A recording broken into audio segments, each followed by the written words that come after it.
भोजपुरी के एक और सिंगर एग्रीमेंट के जाल में। नमस्कार दोस्तों, मैं विजय बिहारी। आज की इस वीडियो में इसी के बारे में बातचीत करने वाले हैं, तो वीडियो को लास्ट तक देखते रहे और जो लोग हमारे चैनल को सब्सक्राइब नहीं किए हैं वो लोग कर ले। तो दोस्तों, भोजपुरी इंडस्ट्री में एग्रीमेंट को लेकर सबसे ज्यादा परेशान थे खेसारी लाल यादव, एक और शायद थे धनंजय धड़कन।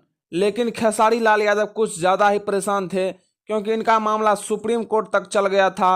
लेकिन अब ये लोग समझौता कर लिए हैं तो सब ठीक ठाक चल रहा है। तो सबसे पहले मैं आप सभी को बता दूं कि एग्रीमेंट कोई खराब चीज नहीं होता है।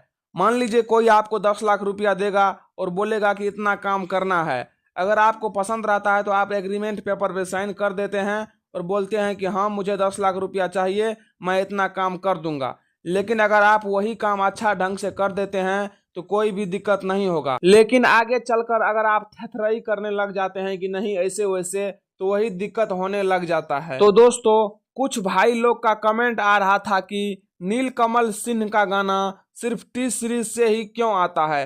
तो मैंने जाके इसका आईडी चेक किया तो पता चला कि हाँ, 2026 में नीलकमल सिंह का गाना सिर्फ टी सीरीज से ही आ रहा है। बाकी नीलकमल सिंह के अपने ऑफिशियल चैनल पे आ रहा है और टी सीरीज के अलावा किसी भी चैनल से इसका गाना 2026 में नहीं आ रहा है। जी हाँ दोस्तों, नीलकमल सिंह का मैंने पूरा सोशल अकाउंट चेक किया तो पता चला कि 2026 में टी सीरीज के अलावा किसी भी दूसरे कंपनी से गाना नहीं आया है। हाँ तो दोस्तों, नीलकमल सिंह भी फंस गए हैं एग्रीमेंट में, किए होंगे कोई एग्रीमेंट साइन, इसलिए इसका गाना दूसरा कंपनी से नहीं आता है, सिर्फ टी सीरीज से आता है। और हमने जाके इसका सोशल अकाउंट भी चेक किया तो पता चला है कि 2026 में सिर्फ इसका गाना टी सीरीज से ही आ रहा है।